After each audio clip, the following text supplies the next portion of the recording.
আরে আঙ্কেল, আপনি এখানে কি করছেন? এটা অনেক ভয়ঙ্কর জঙ্গল। আপনি এখানে কেন এসেছেন? আরে বাবা, আমি এখানে হারিয়ে গেছি। আমার নাতিরা আমাকে এখানে রেখে চলে গেছে।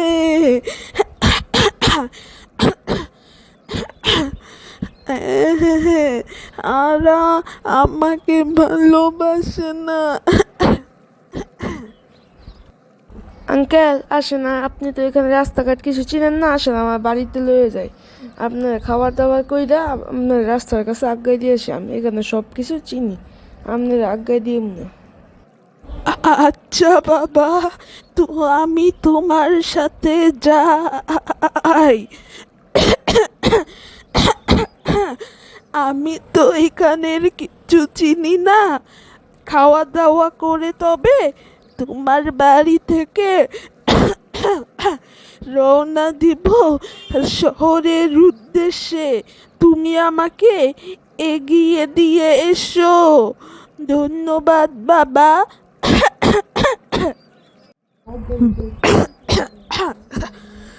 বাবা, আমি হাঁটতে হাঁটতে ক্লান্ত হয়ে গেছি। চলো আমরা একটু বসি। বসে বিশ্রাম নিয়ে আবার হাঁটা শুরু করব। আমার খুবই ক্লান্তি লাগতেছে। আচ্ছা আঙ্কেল, আসেন আমরা বসি। আমারও খুব ক্লান্ত লাগছে। আবার বসে পরে আবার হাঁটা শুরু করব। আঙ্কেল, এই জঙ্গলটা খুব সুন্দর না? আমি এখান থেকে প্রতিদিন ফল খাই, ফুল নিয়ে যাই আমার মেয়ের জন্য। এই জঙ্গলটা খুব সুন্দর না আঙ্কেল? হ্যাঁ বাবা, এই জঙ্গলটা খুবই সুন্দর, কিন্তু তার সাথে খুব ভয়ঙ্করও। তোমরা এই বনে, অর্থাৎ এই জঙ্গলে থাকো কিভাবে বাবা? আমি তো এই জঙ্গলে কোনোভাবেই থাকতে পারবো না। কিন্তু আমার নাতিরা আমাকে জোর করে এই জঙ্গলে রেখে দিয়ে গিয়েছে। আঙ্কেল, আমাদের ভয় করে না।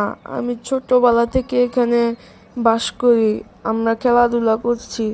আমার এখন ভয় করে না, আমার ছেলে মেয়েদের এখন ভয় করে না। অভ্যাস হয়ে গেছে এখানে থাকতে থাকতে।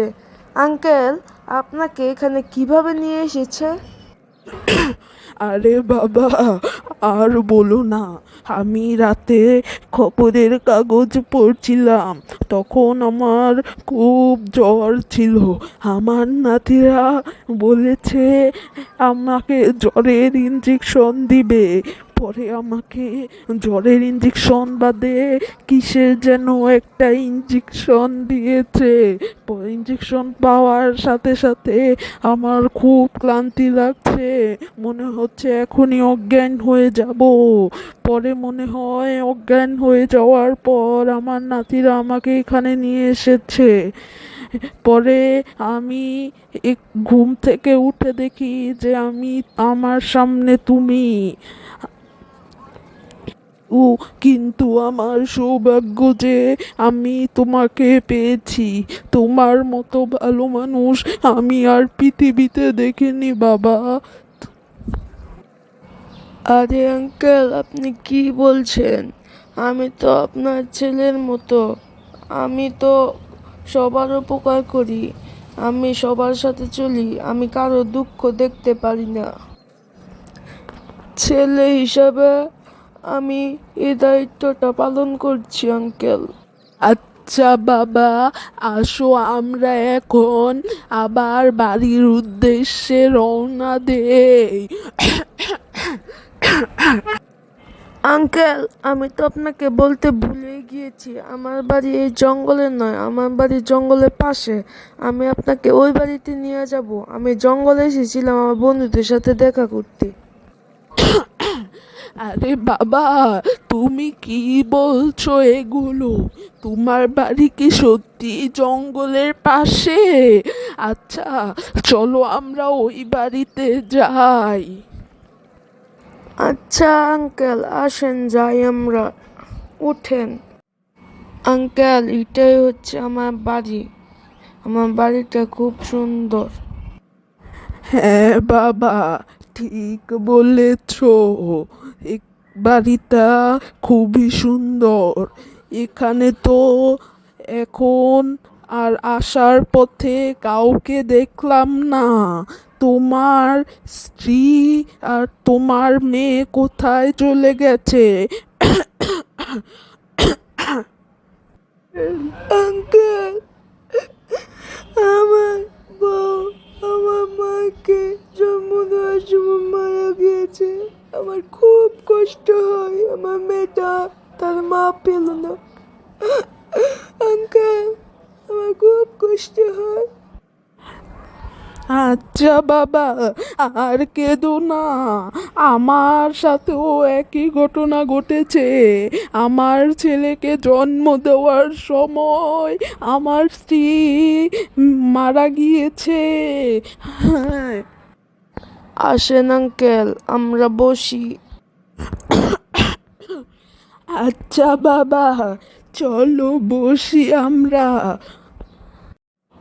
আচ্ছা আঙ্কেল, আসেন আমরা খাওয়া দাওয়া করি। আচ্ছা বাবা, চলো আমরা খাওয়া দাওয়া করে নেই।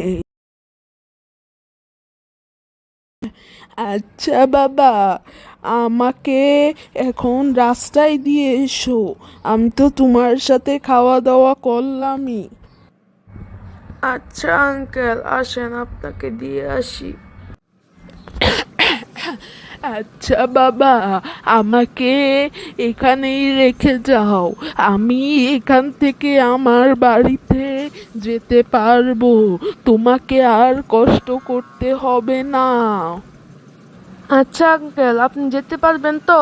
আপনি তো কি বোকামির কথা বলছেন, আমি তো আপনার ছেলের মতনই, আমি ছেলের দায়িত্বটা পালন করেছি। আচ্ছা আঙ্কেল, আপনি সাবধানে যেন। আর কোনো সময় আপনাকে কিন্তু ইঞ্জেকশনের কথা বললে আপনি দিবেন না, কারণ তারা ভালো না, তাদেরকে আজকে বাড়ি থেকে বের করে দিবেন, না হলে থানার মাঝে কেস করবেন। আচ্ছা বাবা, তোমাকে খুবই ধন্যবাদ। ভালো থেকো, সাবধানে থেকো। আল্লাহ যাতে সবার ঘরে তোমার মতো নেক সন্তান দেয়। ভালো থেকো বাবা, বিদায় তোমাকে। বিদায় আঙ্কেল, সব সময় ভালো থাকবেন, আপনার জন্য দোয়া করব।